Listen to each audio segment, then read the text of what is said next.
ባሌ አገር ነበር እሺ እሱ ደግሞ ዝም ብሎ ሲደውልብኝ ቀን ካናገርኩት እኔ ደግሞ መላልሼ ሊያወራ አልፈልግም እሺ እሱ ደግሞ በጣም ይቆጣኛል ለምን እኔን ስታወሪ አታድርም እኔ ባልሽ አይደለም ወይ ብሎ በጣም ይቆጣል በዚህ እኔ ወንጀል አለብኝ ይሄን ያህል ከፈለገሽ ለምን አባ ስደት ለቀቀሽ እዛው አይቆጣጠርሽም እንዴ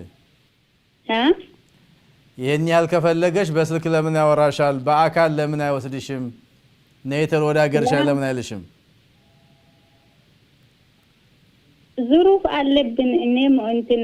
የተቀመጥኩበት አልጨረስኩም ስራ ሊሰራ ነው ቁጭ ያልኩት እዚህ እኮ ገብቶኛል አቅምሽ በቻለና በተመቸ ሰዓት ባልሽ ነው አናግሪው ግን ስራሽን የሚያስወሽ ከሆነ መጀመሪያ እሱ ስራውን ፈቅዶ ከላከሽ ስራ እየሰራሽ የሰው ኃላፊነት ተሰጥቶሻል ያን ኃላፊ የሚያጓድል ከሆነ አይሆንም በይው ንገሪው አይ ማውራት አለብሽ ካልክ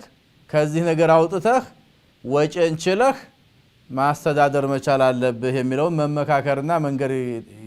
ያስፈልጋል በመትቺው ሰዓት እንዳትዩ በማትቺው ሰዓት አላህ ማይጠይቅሽም ኢንሻአላህ لا يكلف الله نفسا الا وسعها